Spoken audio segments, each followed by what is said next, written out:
여러분 안녕하십니까? 전주 MBC 뉴스데스크입니다.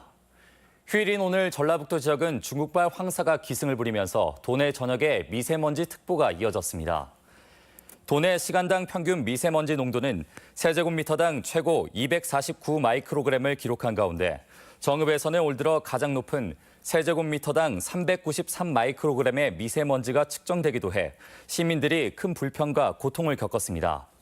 황사의 영향은 점차 줄어 밤부터는 대부분 해소될 것으로 보이고 내일 아침 최저기온은 0도에서 4도 분포로 다소 쌀쌀할 것으로 예상됩니다. 민주당 중앙당이 송하진 예비후보와 김춘진 예비후보를 상대로 여론조사 경선을 실시하고 잠시 후 도지사 후보를 발표할 예정입니다. 박연선 기자 전화 연결돼 있습니다. 박 기자, 오늘 민주당 공천 소식 전해주시죠.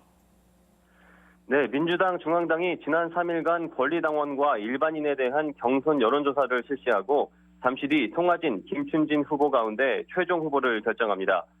두 개 기관이 맡은 여론조사 결과는 최고위원회의 심의를 거쳐 오늘 밤 9시 이후에 제주, 전남도지사 후보와 함께 발표될 예정입니다. 이 시각 현재 양 후보 측은 촉각을 세우며 결과 예측과 함께 탐문에 나서고 있는 상황입니다. 두 후보는 여론조사 때까지도 팽팽히 맞서며 김 후보가 송 후보를 선거법 위반으로 두 차례 고발을 한 상태로 당분간 후유증이 쉽게 가라앉지 않을 전망입니다. 또한 민주당 도당은 지방선거를 앞두고 마지막 공직선거 후보자 추천 권리위원회의를 열고 선거구별 단수공천 여부와 경선 대상자를 확정 발표하기 위해 현재 심층 면접을 벌이고 있습니다. 이번 대상 지역은 김제, 정읍, 고창, 순창, 장수 5개 시군으로 김제를 제외한 나머지 지역 후보들에 대해서는 한 사람당 30분씩 면접이 실시되고 있으며 결과는 오늘 밤 늦게 나올 것으로 보입니다. 이 밖에 전주의 경우 이현웅 후보가 경선 불참을 선언하며 중앙당에 재심을 요구한 가운데 내일 경선 결과가 발표되고 부안 경선 결과도 내일 나오며 익산은 1차 컷오프를 통과한 3명의 주자가 내일 가려지게 됩니다. 완주, 진안은 단수 후보로 이미 확정됐으며 군산, 남원, 무주 지역은 오는 19일 후보가 정해집니다. 하지만 이번에도 공관위 결정에 대해 일부 지역에서 경선 참여 거부와 이의 제기 등 불공정 시위가 잇따라 탈락자들이 선거 판세에 미칠 파장도 만만치 않아 보입니다. 한편 민주당 광역과 기초의원들의 선거구별 후보 선정이 이번 주 확정 수순을 밟으면 바른미래당, 민주평화당, 정의당, 민중당 후보들과의 선거전이 가열될 것으로 전망됩니다. 지금까지 MBC 뉴스 박연선입니다.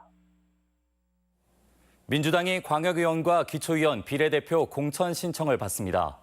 민주당 전북도당은 오는 19일까지 비례대표 광역의원과 기초의원 공천 신청 접수를 마감하고 서류 심사에 들어갈 계획입니다. 민주당은 조기 공천 방침에 따라 이번 주 단 한 차례만 비례대표 공천 신청을 접수한 뒤 빠르게 공천 절차를 진행한다는 계획입니다. 고군산 군도에 연결도로가 생기면서 아름다운 경관을 보러 오는 관광객들이 늘고 있는데요. 여기에 최근 해상 케이블카 설치까지 검토되고 있는데 찬반 의견이 엇갈리고 있습니다. 박찬익 기자입니다. 케이블카 아래로 남쪽 쪽빛 바다가 한눈에 펼쳐집니다. 섬과 육지를 연결한 1.5km의 국내 최초 해상 케이블카입니다. 지난 2014년에 운행을 시작한 여수 해상 케이블카는 매년 200억 원이 넘는 수익을 거두며 지역 경제에 효자 노릇을 톡톡히 하고 있습니다. 2008년부터 운행한 통영의 한려수도 케이블카도 지난해 이용객이 140만 명에 달합니다. 이런 이유로 해상 케이블카를 고군산 군도에 설치하는 계획이 본격 검토되고 있습니다.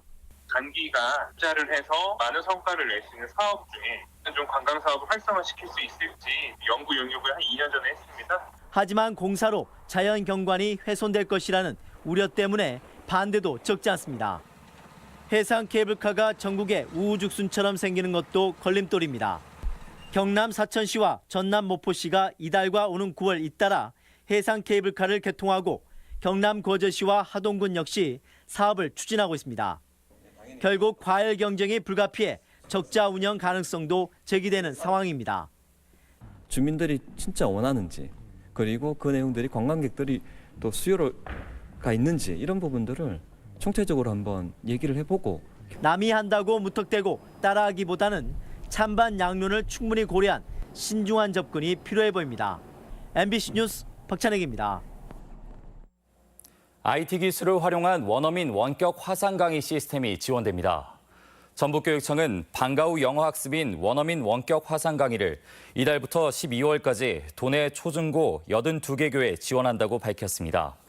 원격 화상 강의는 영어에 흥미를 갖게 하고 지역 간 그리고 계층 간 영어 교육의 불균형 해소와 사교육비 절감을 주 목적으로 시행되고 있습니다. 군산시가 경기 침체 상황을 타개하기 위한 일환으로 각종 문화예술 행사를 개최합니다. 군산시에 따르면 군산시와 충남 서천군이 다음 달 공동 개최하는 제1회 금강역사영화제를 비롯해 세계축제협회 총회, 군산야행 등 올 연말까지 전국 규모로 13개 문화예술 행사를 추진합니다. 시 당국은 향후 추진되는 행사에는 국도비 등 총 12억 원의 예산이 투입되고 약 28만여 명이 방문할 것으로 예측했습니다. 전라북도 지사배 자전거 연합 라이딩 대회가 오늘 부안 변산면 일원에서 열렸습니다. 전북 자전거 연맹이 주최한 이번 대회는 자전거 동호회의 우호 증진을 위한 비경쟁 대회로 부안댐 물문화관에서 우슬제, 변산 해수욕장 참가했습니다. 지금까지 전북권 뉴스였습니다.